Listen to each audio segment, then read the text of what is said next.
तो मतलब who is he according to me? मैं नहीं जानती।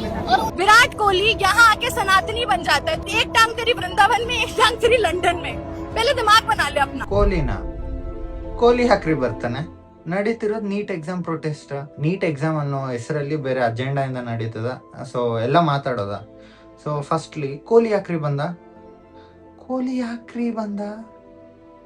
ಕೊಹ್ಲಿ ಹೆಂಗ್ರಿ ರೆಸ್ಪಾನ್ಸಿಬಲ್ ಪೀಪಲ್ ಬಂದು NTA ನೀಟ್ ಎಕ್ಸಾಮ್ ಯಾವ ಏಜೆನ್ಸಿ ನಡೆಸುತ್ತೋ or like education ministry or education minister, ಅವ್ರಿ ರೆಸ್ಪಾನ್ಸಿಬಲ್, ಅವ್ರಿ ಅಕೌಂಟಬಲ್. ಕೊಹ್ಲಿ ಯಾಕೆ ಬಂದ ಗೊತ್ತಿಲ್ಲ. ಮತ್ತೆ ಅಕ್ಕ ಅಂತಾಳೆ ನನ್ ಕೊಹ್ಲಿ ಗೊತ್ತಿಲ್ಲ ಅಂತ. ನನಗೂ ನೀನ್ ಯಾರೋ ಗೊತ್ತಿಲ್ಲ ಅಕ್ಕ ಅಂದ್ರೆ ನಾನು ಕೊಹ್ಲಿಗೆ ಸಪೋರ್ಟ್ ಮಾಡಿ ಮಾತಾಡ್ತಿಲ್ಲ. ಬಟ್ ಕೊಹ್ಲಿ ಯಾಕೆ ಬಂದ? ಅಂಡ್ ಒನ್ ಮೋರ್ ರೀಸನ್ ಬಂದು ಕೊಹ್ಲಿಗೆ ಒಂದು BCCI ರೂಲ್ ಇದೆ. ಯಾವುದೇ ಆಕ್ಟಿವ್ ಗ್ಯಾದರಿಂಗ್ಸ್ ಆಗಲಿ, ಪ್ರೊಟೆಸ್ಟ್ ಆಗಲಿ, ಇವ್ರ ಒಪಿನಿಯನ್ಸ್ ಆಗಲಿ, ವ್ಯೂಸ್ ಆಗಲಿ ಶೇರ್ ಮಾಡೋ ಹಂಗಿಲ್ಲ social ಮೀಡಿಯಲ್ಲಿ.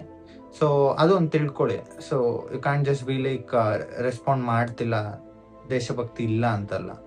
So fight for a cos.